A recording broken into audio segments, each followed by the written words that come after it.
Welcome to Thick Boy Fight News. Let's dive in.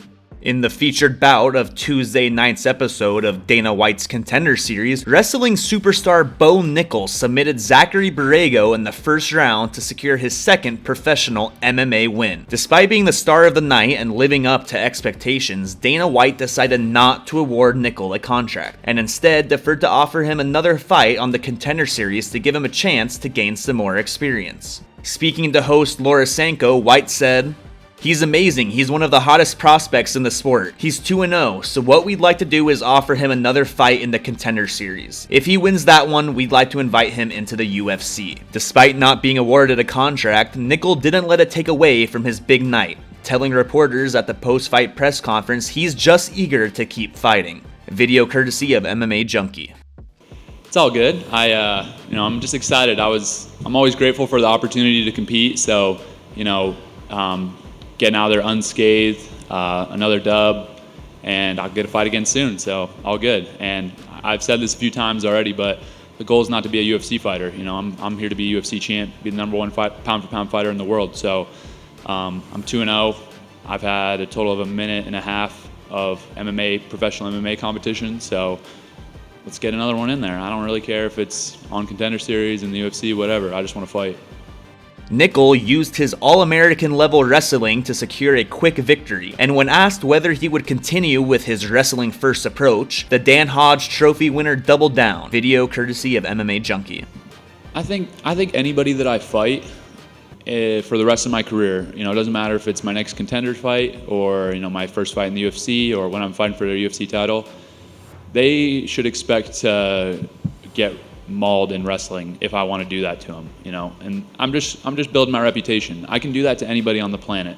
If anybody on the planet comes out against me and I can take them down, put them on the ground, beat the crap out of them, and choke them out if I want to. And I think that every single opponent I come up against should know that. And so for me, it's about building my reputation. Every single fight I have, I'm strong, I'm explosive, I'm powerful, I have better technique than people, and I don't get tired. Michael Bisping, the commentator for the Contender Series, came away from the night impressed with Nickal, but offered some words of caution as well.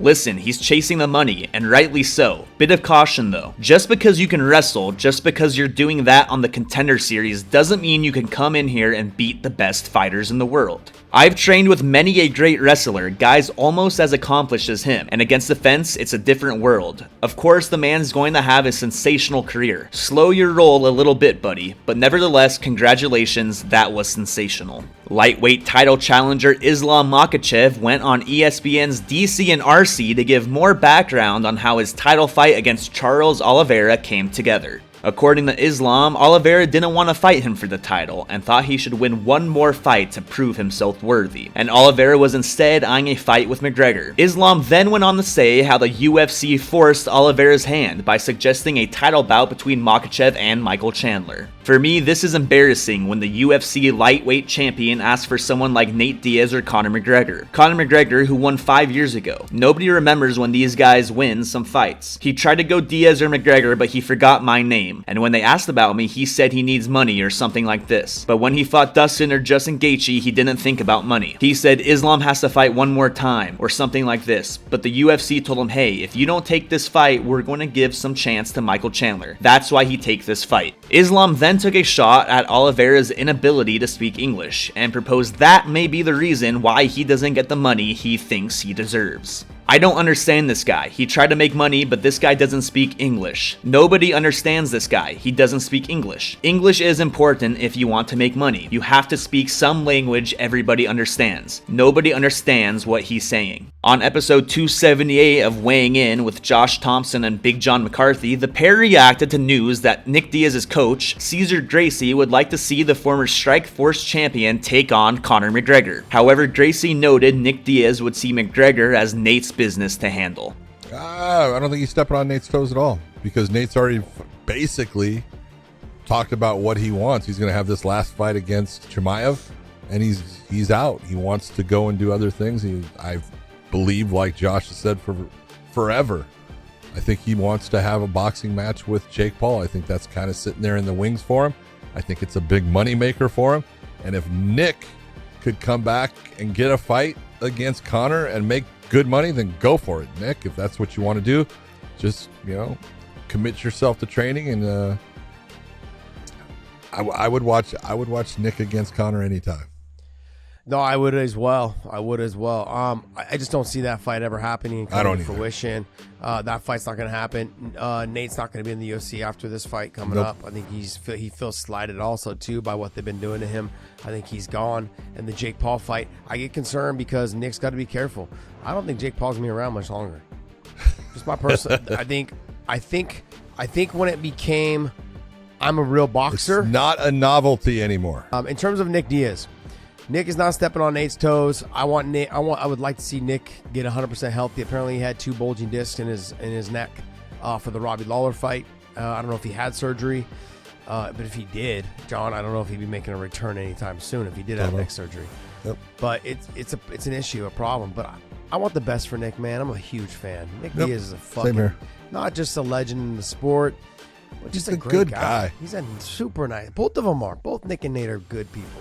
Speaking of Conor McGregor, welterweight champion Kamaru Usman shared what he believes to be some harsh truths about the Irishman during his appearance on the I Am Athlete podcast. He's not necessarily done, but he's done as a champion. This is my perspective, because when I fight guys, I study their hearts. When I watch fights, I watch their heart, and for me, he's done. He's done because I don't know whether the goal was to get the money. When asked whether he would fight McGregor, Kamaru expressed it as an opportunity he couldn't pass up. He could call me out, but that don't mean he's going to fight me. It's not necessarily that they protect him, because he's bigger to where he can pick where he can call his shots. He's that big. Conor can say, I'm going to fight you tomorrow, and he's still going to sell 1 million buys. Absolutely, I'd grab that check. One Championship tweeted out a compilation of some of their most vicious knockouts. Listen to the sound of the coldest knockouts with no crowd and commentary. Watch one on Prime Video 1 August 26th, only on Prime Video.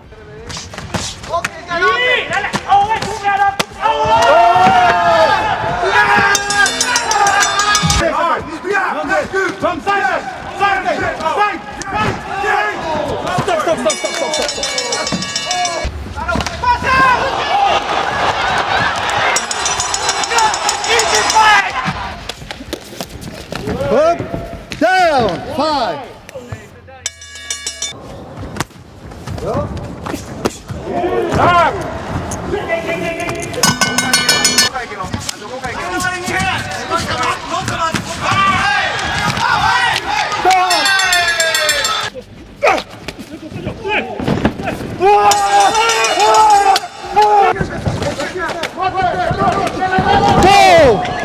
Looking for more original MMA content? Check out the rest of Thick Boy YouTube. Exclusive interviews, opinion, and fight analysis is available weekly on The Shab Show, Food Truck Diaries, and Fight Night Flashbacks. Subscribe so you don't miss any of the action.